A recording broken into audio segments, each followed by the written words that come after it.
কি বলেছে, তিনটা ব্যক্তি আছে, তিন ব্যক্তির বয়সের সমষ্টি 171 বছর।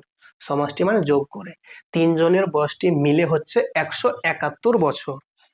8 বছর আগে তাদের বয়সের অনুপাত ছিল 8:7:6। মানে একজনের বয়স যদি 8 ছিল তো অপরের 7 ছিল, আরেকজনের 6 ছিল, তাই তো? এটা ছিল কত বছর আগের গল্প? এটা 8 বছর আগে। এটা 8 বছর আগের গল্প, অনেক পুরনো গল্প। তখন এদের বয়সটা অনেক কম ছিল। বর্তমান দিনে দাঁড়িয়ে প্রত্যেকের 8 বছর করে বেড়ে গেছে না? এর বয়সটা 8 বছর আগে যা ছিল, এখন যদি আজকের দিনে দাঁড়িয়ে বলি 8 বছর প্লাস হয়ে গেছে, এখন না বর্তমানে বেড়ে গেছে না, বুড়ো হয়ে গেছি না? ঠিক আছে, তাহলে এখন প্রশ্ন বলেছে, কি বলেছে যে কোন, আচ্ছা 8 বছর আগে তাদের বয়সের অনুপাত ছিল এটা। আর তো কিছু বলেনি, বলছে কনিষ্ঠ ব্যক্তির বর্তমান বয়স কত? কনিষ্ঠ মানে ছোট্ট। ছোট্ট কে আছে? এই যে ছোটকা, এর বয়স আমাকে চেয়েছে, তাই তো? তো তোমরা আমাকে একটা কথা বলো, যদি এর বয়স 8x ধরি আমি, ফর এক্সাম্পল 8x বছর, এরটা 7x বছর, এরটা 6x বছর, 8 বছর আগে না? আচ্ছা বর্তমান দিনে দাঁড়িয়ে এর এখন বয়সটা 8 বছর প্লাস হয়ে যাবে, তাহলে তুমি নিশ্চয়ই বলবে স্যার 8x ছিল তখন, আর এখন স্যার +8 করে দেন না, বর্তমানটা পেয়ে যাবেন। এর ক্ষেত্রে যদি বলি স্যার আগে ছিল 7x +8 করে দেন না, বর্তমানটা পেয়ে যাবেন। এর স্যার আগে ছিল 6x, এখন 8 যোগ করে দেন, তাহলে মোট পেয়ে যাবেন না বয়সটা বর্তমানে? এটা দেওয়া আছে, কত আছে? সবটি যোগ করে কত আসছে? 171। বুঝছো কি বুঝছো না? তাহলে এখানে দেখো তো 8টা এক্স আর 7টা এক্স 15টা এক্স, আর এখানে 6টা এক্স 21টা এক্স। তাহলে 21xটা স্যার লেখেন সুন্দর করে। আর এখানে দেখেন স্যার 8 আছে, 8 আছে, 8 আছে, তো 8 3 24 হয়ে গেল, যোগ করে এখানে 24 লিখে দেন। আর ডান দিকে কত আছে? 171। ক্লিয়ার না? ক্লিয়ার না? ক্লিয়ার। তাহলে এখান থেকে 21x এর মান যদি বের করি, তাহলে স্যার 171 থেকে মাইনাস করে দেন 24। কত করবো? 24। কত হচ্ছে লেস করে? 147। দেখো 7 4 11, 1 হাত থাকলো 1, 4 আর 2 6 আর 1 7, 1 তো বসে যাচ্ছে। তাহলে আমাকে এক্স এর মান বের করতে হবে না? তাহলে স্যার 147 কে ভাগ করে দেন কত দিয়ে? 21 দিয়ে। কেন? এখানে গুণ আছে যেহেতু 21টা, ভাগ করে দেবেন। তো 21 7 কত? 147। তাহলে এক্স এর মান কিন্তু আমি 7 পেয়ে গেলাম, পেলাম না? তাহলে এক্স এর মান যদি 7 হয়, আমাকে বলি ছোটকা যে ছেলেটা আছে, কনিষ্ঠ ছোট্ট, ওর বয়স কত? 6x আছে না? এক্স এর মান যদি 7 হয়, তো 6 এর মান 6 7 42। সরি, আমি ছোটকা ভেবেছিলাম অনেক বড়, দেখো 42 বছর, ঠিক আছে।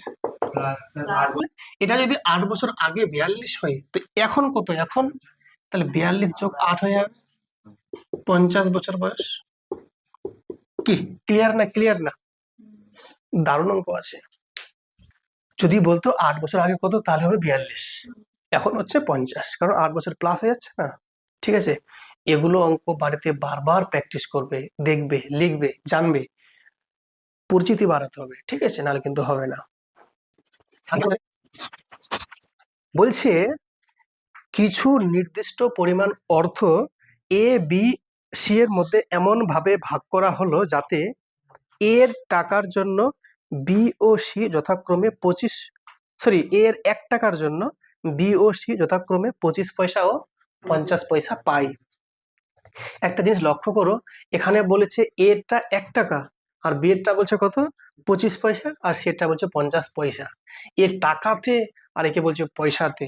তাহলে প্রথমত কি করতে হবে? আমাকে দুটোকে একই বানাতে হবে, হয় সবগুলো টাকা বানাও, নয় সবগুলোকে পয়সা বানাও। তো 1 টাকা মানে কত? 100 পয়সা। এটা সুবিধা বেশি হচ্ছে, তাহলে 100 পয়সা, 25 পয়সা, 50 পয়সা। এই যে দেখো 100 পয়সা, 25 পয়সা, কত আছে? একটা আছে 25, আর একটা 20 আছে নাকি? ওকে, ঠিক আছে, একটা 25 পয়সা আর একটা 20 পয়সা। এটা এ পাচ্ছে, এটা বি পাচ্ছে, এটা সি পাচ্ছে, তাই তো? ওকে, তো প্রশ্ন বলেছে যে বি এর অর্থ যদি 50 টাকা হয়, তাহলে মোট অর্থ কত? তো দেখো তো ভালো করে, শোনো মন দিয়ে, যদি এটাকে আমি একটু, শোনো মন দিয়ে, ধ্যান দিয়ে শোনো একটু। এই যে বলেছে এ হচ্ছে 100, ও 25, ও হচ্ছে 20, তাই তো? তো এখানে যদি ছোট করে নাও একটু এটাকে, তো 25 4 এ 100, 25 1 এ 25, না না 25 যাবে না, 25 দিয়ে তো এটা 5 দিয়ে কাটো, সরি। হ্যাঁ, 5 20 100, 5 5 25, আর 5 4 20। তো 20:5:4 হচ্ছে না, এই অনুপাতে টাকাটা কিন্তু ওরা ভাগ করছে। তো বলেছে যে বি এর যে অর্থ 50 টাকা, তাহলে এই 5 এর মান 50 না, 5 এর মান কত বলেছে 50, তাই তো। তো কত গুণ হচ্ছে তাহলে 10 গুণ। আমাকে প্রশ্ন বলেছে মোট অর্থ কত। মোট যদি অর্থ বলে তাহলে 20টা, 20 5 আর 4 এটা মোট না, কত মোট তাহলে 29। তাহলে 29 এর মান আমাকে চেয়েছে। একের মান যদি 10 হয় তো কত বলো, 10 দিয়ে গুণ হয়ে যাবে না, 290 টাকা। তাহলে মোট অর্থ 290 টাকা আছে না। ডি, বুঝতে পারলে আয়ান, বুঝতে পেরেছো? ঠিক আছে, ঠিক আছে, এগুলো অঙ্ক শুধু বোঝার জিনিস। ঠিক আছে, দেখো করতে কতক্ষণ লাগবে, 10 সেকেন্ড লাগবে, কিন্তু মেন হচ্ছে বুঝতে টাইমটা বেশি লাগছে। শোনো, বলছে 20 লিটার মিশ্রণে দুধ ও জলের অনুপাত 5:3। তার মানে একটা মিক্সার আছে, ওর মধ্যে দুধ আছে আর জল আছে। তো এটা হচ্ছে মনে করো দুধ আছে আর এটা আছে জল। এই দুটোর যে অনুপাতটা বলেছে, কত বলেছে বলো, 5:3, 5:3, তাই তো। তো এই দুটো মিক্সার আছে দুধ জল মিলে, মোট যে পরিমাণটা সেটা কত বলেছে 20 লিটার। এটা হচ্ছে মোট, কত বলেছে 20 লিটার। ডান। তাহলে এই দুধ আর জল মিলে 20 আছে। এবার যেটা বলেছে যে যদি এরকম, ঠিক আছে, কি বলেছে 4 লিটার মিশ্রণ তুলে নিয়ে সমপরিমাণ দুধ মেশানো হয়।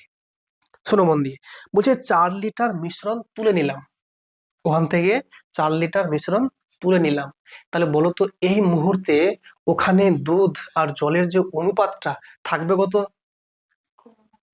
কিচ্ছু কমবে না। আমি যখন মিশ্রণটা তুললাম তো শুধু দুধ উঠলো না, জলটা উঠলো, সব উঠলো, মিক্সার উঠলো না। তো আমি যতটাই তুলে ফেলি বা নিয়ে আসি না কেন, ওই মিক্সারটা যদি একই অনুপাতে থাকে তো অনুপাতটা সবসময় ফিক্সই থাকবে। কথাটা বোঝা গেল? মানে তুমি যে মিশ্রণটা তুললে সেখান থেকে দুধ আর জলটা যে উঠলো, কি অনুপাতে উঠলো, এটা অনুপাতে উঠলো না, নাকি দুধ বেশি উঠে গেল জল অল্প উঠলো? ও তো মিক্সার আছে, পুরো একদম মিক্সার আছে, একেবারে মিক্সড আছে। তাই আমি যতটাই তুলি না কেন ওটার থেকে মানে অনুপাতটা কখনো কমবেও না, বাড়বেও না, পরিমাণটা কমে যাবে। ছিল 20 লিটার, এখন হয়ে যাবে কত, যদি আমি 4 তুলে দিই হয়ে যাবে 16 লিটার হয়ে যাবে। তাহলে এই মুহূর্তে এটাকে এক কাজ করো, এটা করে দাও 16 লিটার। অনুপাতটা কত, 5:3 আছে না, বুঝলে কি বুঝলে না? তাহলে তাহলে এই মুহূর্তে আমি কি করেছি, 20 থেকে কমিয়ে 16 করে দিলাম। কেন, মিক্সার তুলে ফেলে দিয়েছি, শুধুমাত্র কি আছে এখন তাহলে, দুটোই আছে, দুধও আছে জলও আছে, কিন্তু অনুপাতটা ওটাই আছে। এটা বোঝা গেল? ওকে। এবার বলছে তুমি যে 4 লিটার মিক্সার তুলে ফেললে, এবার বাইরে থেকে কি মেশাও বলেছে, আবার বাইরে থেকে আবার সম্পূর্ণ দুধ মেশাও। তাহলে এখন আমি মিক্স করব না, কি মিক্স করব, দুধ মিক্স করব। কত লিটার, 4 লিটার। তাহলে এই পরিমাণটা এখন বেড়ে যাবে না? আমাকে বলো তো এই 16 লিটারের মধ্যে দুধ কতটা আছে আর জল কতটা আছে? তো 5 আর 3 কত, 8টা। এই 8-এর মান কত, 8-এর মান যদি 16 হয়, একের মান 2, তাহলে 5-এর মান কত হয়ে যাবে 10, আর এই 3-এর মান 6। তার মানে 16 লিটার মিক্সারে দুধ আছে কত লিটার, 10 লিটার, আর জল কত আছে 6 লিটার। গেছে বোঝা না? দেখো 10 আর 6 16 না, তো এই মিক্সারটা যা আছে 16 লিটারের, 10 হচ্ছে দুধ, জল হচ্ছে 6। এখন বাইরে থেকে আরো 4 লিটার দুধ মিশিয়ে দাও, তখন 4 যোগ হবে দুধটা না, কত হয়ে যাবে, তার এটা 14 হয়ে যাবে, আর এটা 6, তো 6ই আছে। তো প্রশ্ন বলেছে আমাকে যে নতুন যে অনুপাতটা হবে দুধ জলের কত হবে, 14:6। অনুপাত নাও, 2 7 14, 2 3 6, 7:3। কি কেসে বোঝানো যায়নি?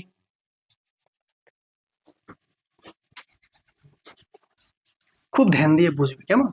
শোনো, দেখো ভালো করে শোনো, একটা হচ্ছে মেল, একটা হচ্ছে ফিমেল। মেল মানে হচ্ছে পুরুষ, ফিমেল মানে মহিলা। ওকে, ডান। এবার বলেছে মেল কতগুলো আছে, 160 জন।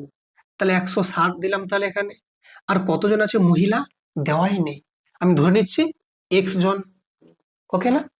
তাহলে প্রত্যেকটা পুরুষ কত করে পাচ্ছে টাকা? প্রত্যেকটা পুরুষ 4 টাকা আর মহিলা 3 টাকা। যদি এক একটা পুরুষ 4 টাকা করে পায়, তাহলে সবগুলো পুরুষ মিলে মোট কত পাবে? 160 ইন্টু 4, তাহলে ইন্টু 4 করে দিলাম। তাহলে এটা মোট টাকা না, কার? পুরুষগুলো। আর এখানে প্রত্যেকটা মহিলা কত করে পাচ্ছে? 3 টাকা। তাহলে 3 যদি গুণ করে দিই, এটা মোট টাকা না সবগুলো মহিলার? তাহলে এটা হচ্ছে পুরুষগুলোর টাকা, এটা মহিলাগুলোর টাকা। এদের যে অনুপাতটা দেওয়া আছে, কত বলেছে? 16:21। তাহলে এটাই অনুপাত বলেছে, 16:21। মানে পুরুষগুলোর টাকা হচ্ছে 16 ভাগ, আর মহিলাগুলোর টাকা হচ্ছে 21 ভাগ, তাই না? তাহলে সেক্ষেত্রে তোমরা আমাকে বলবে যে স্যার, অনুপাত মানে তো ভাগ, তো আমরা কি ভাগ লিখতে পারবো না? অবশ্যই পারবে, কেন পারবে না আবার। আর এখানে স্যার ডান দিকে সমান আছে তো দিয়ে দিলাম, এখানে স্যার অনুপাত আছে মানে বাই আছে, উপরে 16 আর নিচে 21 আছে, লিখতে পারবো না? কেন ফের পারবে না? এখানে দেখো, তাহলে স্যার 16 একে 16 10 হয়ে গেল স্যার এখানে, তাহলে বিলকুল ঠিক বলেছো স্যার, 3 7 21 হয়ে গেল, ঠিক আছে না? তাহলে স্যার দেখেন তো এখানে কিছু না, মানে 1 আছে, x ইন্টু 1, তাহলে x এর, আর এদিকে স্যার কোনাকুনি গুণ করছে, 7 4 স্যার 28, আর এখানে 10 ছিল মানে একটা শূন্য বসে গেল স্যার, 280। তাহলে মোট মহিলার সংখ্যা ছিল 280 জন। বুঝতে পেরেছো না পারোনি? আরেকবার দেখো, 16 একে 16, 16 10 160, 3, হ্যাঁ 3 7 21, ওকে। তা দেখো 7 4 28, 28 10 280, এখানে এক্স ইন্টু 1 মানে এক্স, এক্স এর মান 280। তাহলে মোট মহিলা ছিল 280 জন।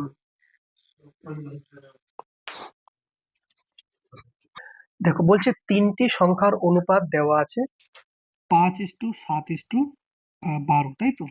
3টে সংখ্যা আছে, 1 নাম্বার, 2 নাম্বার আর 3 নাম্বার। কত আছে? 5:7:12 দেওয়া আছে। বলছে প্রথম ও তৃতীয় সংখ্যার যোগফল দ্বিতীয় সংখ্যা অপেক্ষা 50 বেশি, তাই তো? এই একই ধাঁচের অঙ্কটা পড়ালাম না? হ্যাঁ, দেখো যে প্রথম আর তৃতীয় সংখ্যার যোগফল, তো 5 আর 12 কত যোগ করে স্যার 17। কি বলেছে? 17 যে পেলাম, দ্বিতীয় সংখ্যার থেকে 50 বেশি, এইটা হচ্ছে দ্বিতীয় সংখ্যা, আর এটা হচ্ছে যোগফল। কত বেশি হচ্ছে? 10 বেশি হচ্ছে। আর এই 10 এর মান কত দেওয়া আছে? 50। তাহলে একের মান কত? 5। এখন গল্পটা কি বলেছে? গল্পটা বলেছে যে সংখ্যা তিনটির যোগফল কত, তা যোগ করো। 5 আর 7 12, আর 12 কত? 24 না? তা 24 এর মান আমাকে চেয়েছে। তা 24 ইন্টু 5 কত হবে? 120।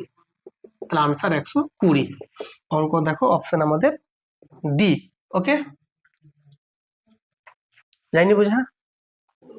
এই যে এটা প্রথম সংখ্যা, এটা তৃতীয় সংখ্যা, বলছে প্রথম ও তৃতীয় সংখ্যার যোগফল দ্বিতীয় সংখ্যার থেকে 50 বেশি বলেছে বইয়ে, কিন্তু আমাদের দেখছি 5 আর 12 17, আর এটা 7 কত বেশি পেয়েছি? 10 বেশি পেয়েছি। আমি 10 পাচ্ছি বেশি, বইয়ে বলছে 50 বেশি, তাহলে 10 এর মানে 50, একের মানে কত? 5। তাহলে আমাকে বলেছে সংখ্যা তিনটার সমষ্টি কত? সমষ্টি কত? 5 আর 7 যোগ করে 12, আর 12 যোগ করে 24, 24 এর মান চেয়েছে। একের মানে 5 হলে 24 এর মানে কত? 24 পাচ্ছে 120। দেখো ভাষা, ভাষা বাংলাতে আছে। ওকে শোনো, আমি এবার করছি, ক্লিয়ার করছি ইংলিশে। দেখো, দুটি ধনাত্মক সংখ্যার অনুপাত 5:4। ধনাত্মক কথার মানে হচ্ছে পজিটিভ, মানে প্লাস সংখ্যা যেগুলো। তো দুটো ধনাত্মক সংখ্যার অনুপাত 5:4 দেওয়া আছে। তাহলে এটা যদি প্রথম সংখ্যা হয়, তো এটা হবে দ্বিতীয় সংখ্যা। কত আছে? 5:4 দেওয়া আছে, মানে এটা যদি 5 ভাগ হয়, ওটা 4 ভাগ। এবার যেটা বলেছে যে তাদের বর্গের সমষ্টি, ওদের বর্গ করব, তারপর যোগ করব। বর্গ মানে কি? পাওয়ারে হবে 2, তাদের তারপরে যোগ করব, ওটা হচ্ছে সমষ্টি। তা আগে বর্গ, তারপরে যোগ করে যে মানটা পাবে, সেই মানটা বলেছে সংখ্যা দ্বয়ের গুণফল অপেক্ষা 84 বেশি। তার মানে, তার মানে বর্গ করে যোগ করে যে মানটা পাবো, আর যে গুণ করে যে মানটা পাবো, এই গুণের যে মানটা তার থেকে আগের মানটা 84 বেশি, তাই তো নাকি? তাহলে আমি কি বলেছিলাম, এখানে এটা 5x ধরে নাও, এটা 4x ধরে নাও। তাহলে দুটো সংখ্যা তুমি যদি এখন যদি কি করো, বর্গ করো, তো কত হবে এটা বলো তো? এটা যদি তুমি বর্গ করো কত হবে? তাহলে 25 হবে আর x স্কোয়ার হবে। একে যদি বর্গ করি, 4 4 16 এক্স স্কোয়ার না? তাই কি করলাম, আগে বর্গ করলাম, বর্গের সমষ্টি, সমষ্টি মানে এই যোগ করলাম। এই যে মানটা আমি পেলাম, এই মানটা তাদের যে গুণফল, তো কত গুণফল? তাহলে বলবে স্যার 5x ইন্টু 4x, এটা গুণফল না? এই গুণফলের থেকে কত বেশি? 84 বেশি। তাহলে এ বেশি না, এ ছোট না? তো এদের যদি আমি বিয়োগ করে কত পেয়ে যাবো? 84। এইটা হয়ে গেল 84। গেছে বোঝা? এই দেখো বর্গ করলাম আগে, তারপরে সমষ্টি করলাম। তো বর্গের সমষ্টি, সংখ্যা দুটো নিলাম, এই যে সংখ্যা দুটো কি করলাম, এটা কি গুণ করলাম না? গুণফলের থেকে, মানে গুণফলের থেকে এটা 84 বেশি আছে। তো বেশি থেকে যদি কমটা বাদ দিই, তো 84 পাবো না। আর তো কিছুই না, এটাই হচ্ছে সাজানো। বুঝতে পেরেছো? যেমন যেমন বলেছে তেমন তেমন করেছি। ওখানে বর্গ করতে বলেছিল, বর্গ করেছিলাম, ঠিক। গুণ করতে বলেছে, গুণ করেছি। বেশি বলেছে তো বিয়োগ করলে ওটাই পাবো, 84 পাবো। হয়নি ক্লিয়ার? এবার কি করব, সিম্পলি সমাধান করব। তো এখানে 25টা এক্স স্কোয়ার, এখানে 16টা এক্স স্কোয়ার, যোগ করে কত হবে? 41টা এক্স স্কোয়ার। ডান। আর এখানে মাইনাস কত আছে? 5 4 20 এক্স স্কোয়ার। ডান দিকে কত আছে? 84। স্যার এখানে তো এক্স ছিল, আপনি ফের 2 কোথায় পেলেন? এক্স আর এক্স গুণ করলে এক্স স্কোয়ার হয়ে যাবে, ঠিক আছে না? তাহলে স্যার 41টা এক্স স্কোয়ার থেকে যদি আমি 20টা এক্স স্কোয়ার বাদ দিই, ওটা হবে তো 21টা এক্স স্কোয়ার। আর ডান দিকে কত আছে? 84। স্যার 21 4-এ তো 84 হয়, একদম ঠিক। তাহলে এক্স স্কোয়ারের মান পেয়ে গেলাম 4। তাহলে এক্স এর মান কত হয়ে যাবে? 2 হয়ে যাবে না? 2 2 4, যেহেতু এক্স এর মান আমি 2 পেয়ে গেলাম। আমাকে প্রশ্ন বলেছে সংখ্যা দুটির যোগফল কত। তো যোগফল কত হবে? এখানে 5টা এক্স আর 4টা এক্স, 9টা এক্স না? তাহলে যোগফল হচ্ছে 9টা এক্স, তাই তো? এটা কি যোগফল না? যোগফল, যোগফল কত? 9টা এক্স। লটা একটু ভালো করে লেখো, আমাকে বলছে এটা ভালো করে দেখো। তাহলে যোগফল হচ্ছে 9টা এক্স, তা 9 ইন্টু এক্স কত? 2 এসছে না? 9 2 18। দেখো তো কত সুন্দর একটা অঙ্ক, টেনশনে পড়ে গেছিল সব। বলেছে একটি বিদ্যালয়ের ছাত্র ও ছাত্রীর অনুপাত হচ্ছে 4:6। বলছে যদি ছাত্র সংখ্যা 200 জন বাড়ে তখন অনুপাত দাঁড়ায় 5:6। তো বলেছে বিদ্যালয়ের ছাত্রী সংখ্যা কত? এই তো। তাহলে দেখো একটা হচ্ছে বয়েজ, একটা হচ্ছে গার্লস, তাই তো? তো বয়েজের যে রেশিও আর গার্লসের যে রেশিও কত বলেছে? 4:6। তাহলে 4 ভাগ ছেলে, 6 ভাগ মেয়ে। ছেলেরা কম কেন? পড়াশোনা করে না, ঠিক আছে। হ্যাঁ, আরেকটা কি বলেছে? ছাত্র সংখ্যা 200 জন যদি বেড়ে যায় তাহলে সেক্ষেত্রে অনুপাতটা হচ্ছে কত? 5:6। এই যে অনুপাতটা 5:6 কখন হচ্ছে? যখন ছাত্র সংখ্যা 200 জন বাড়ছে। তো একটা কথা বলো তো, এখানে তাহলে বাড়ছে কি ছাত্র না? ছাত্রী তো আর বাড়ছে না। তাহলে এটা কি বাড়বে না কমবে না ফিক্স থাকবে? ফিক্স থাকবে, ফিক্স আছেই। আর ছাত্র সংখ্যা দেখো বেড়ে গেছে না? কত বেড়েছে এখানে? 1 বেড়েছে। তাহলে একের মান কত পেয়ে গেলাম? 200 বলেছে। তাহলে একের মান যদি 200 হয়, আমাকে প্রশ্ন বলেছে ছাত্রের সংখ্যা কত? 6 আছে না? তাহলে 6 মান কত বলো? 6 এর মান 6 ইন্টু 200 মানে 1200। হ্যাঁ, ঠিক আছে, একদম ছিল, ইজি অঙ্ক ছিল।